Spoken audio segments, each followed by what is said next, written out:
For 6 months, certain countries have a pass to trade with Iran, including China, India, and Turkey. That's one reason why oil prices haven't spiked.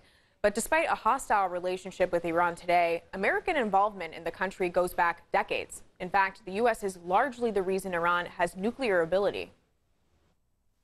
Iran's nuclear program is a major security concern for the United States. But the U.S. itself is partly to blame here. In fact, it gave Iran its first nuclear reactor. It's still active in Tehran today. Iran signed a deal with the U.S. in 1957. It was part of a broader plan called Atoms for Peace. The atomic age has moved forward at such a pace that every citizen of the world should have some comprehension, at least in comparative terms, of the extent of this development, of the utmost significance to every one of us. The United States gave reactors, fuel, and scientific training to developing countries like Iran. In exchange, the countries agreed to use their new technology only for peaceful civilian purposes. The program is still criticized today. Iran then signed the Non-Proliferation Treaty, and by the mid-70s, Iran was developing a nuclear power program fast. The Shah called for a full-fledged nuclear industry with a budget of $1.3 billion by 1977. The country struck deals with lots of major powers, including millions invested by France and West Germany. But then in 1979, the Iranian Revolution put it all on hold. Plus, the war with Iraq in 1980 consumed Iran's resources. That's where things shifted a bit. Western involvement in Iran's nuclear program dwindled. So Iran turned to other powers. In the 80s and 90s, the country got crucial technology from Pakistan, uranium from China, and signed several deals with Russia. By the early 2000s, President Clinton became worried about Russia's involvement and the possibility of secret nuclear weapon development. The U.S. got proof in 2002. An Iranian council revealed undeclared nuclear facilities working on uranium enrichment. In 2003, Iran agreed to stop as a way to build confidence. But that didn't happen. Within a year, all signs pointed to Iran stocking up on uranium, more than they would need for just an energy program. 2006, the UN Security Council votes unanimously to impose harsh economic sanctions on Iran. Its economy struggled, but decades of tension eased in 2013 when 6 powers and Iran reached a temporary agreement about the country's nuclear program. Basically, Western countries would loosen economic measures if Iran backed off its nuclear program. Good evening. Then, 20 months of talk led to the landmark Iran nuclear deal in 2015. It's called the JCPOA. It was designed to last for 15 years, and it hammered out the final details of that 2013 deal. Today, because America negotiated from a position of strength and principle, we have stopped the spread of nuclear weapons in this region. President Trump called it a bad deal from the beginning and pulled the U.S. out in May 2018. At the heart of the Iran deal was a giant fiction that a murderous regime desired only a peaceful nuclear energy program. Today, we have definitive proof that this Iranian promise was a lie. Iran and other European countries are still on board, at least for now. Though the U.S. might have brought atomic energy into the country decades ago, it was Iran that turned to other powers for help and concealed major nuclear activities. Out of sight, but not overlooked. Iran's president says the sanctions are not affecting his country's economy. For now, they remain committed to the nuclear deal along with European countries, plus China and Russia.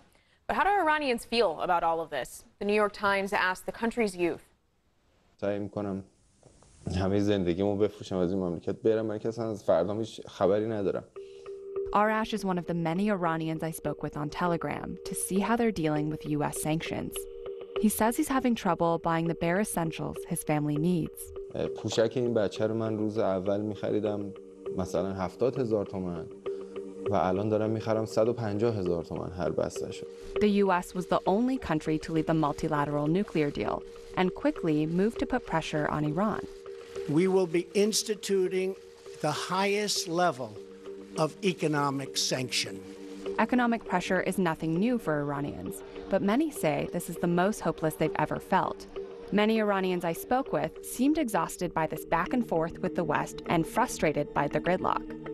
اگر میخواد فشاری وارد کنه این فشار داره روی مردم وارد میشه روی خریدهایی که انجام میدن قدرت خریدشون زندگیشون داره سخت‌تر میشه. برای شخص من دیگه واقعا اهمیت نداره که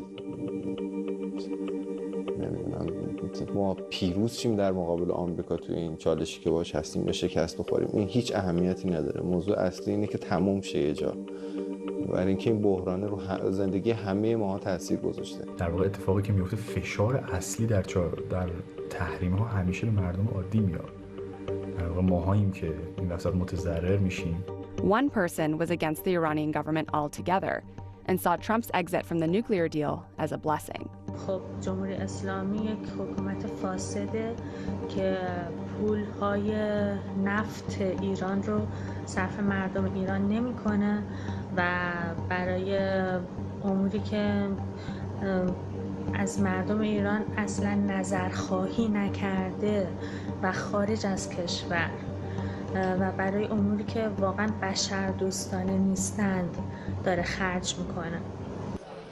And it could get worse. The U.S. imposed a second round of sanctions on Iran on November 5th. This round is focused on stopping the sales of Iranian oil and petrochemical products. It could be a big hit to Iran's economy because oil generated $50 billion in revenue last year. Iran's Foreign Minister Mohammad Javad Zarif isn't backing down despite sanctions and tough talk from the U.S.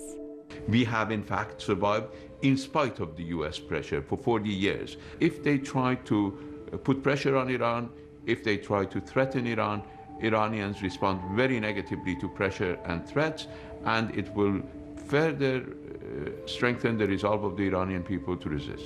International companies started to cut ties with Iran after Trump left the nuclear agreement in May. In the face of U.S. sanctions, many companies got cold feet and got out of the Iranian market. But some countries, like India, China, and Turkey, say they are committed to buying Iranian oil, despite the threat of U.S. sanctions. And Zarif says the U.S. posturing impacts how Iranians want to interact with the West. Well, the Iranians have lost some hope in engagement, but the international community has failed. So that has long-term consequences for Iran's foreign policy behavior. For now, both countries are steadfast in their positions, and people are continuing to be caught in the middle.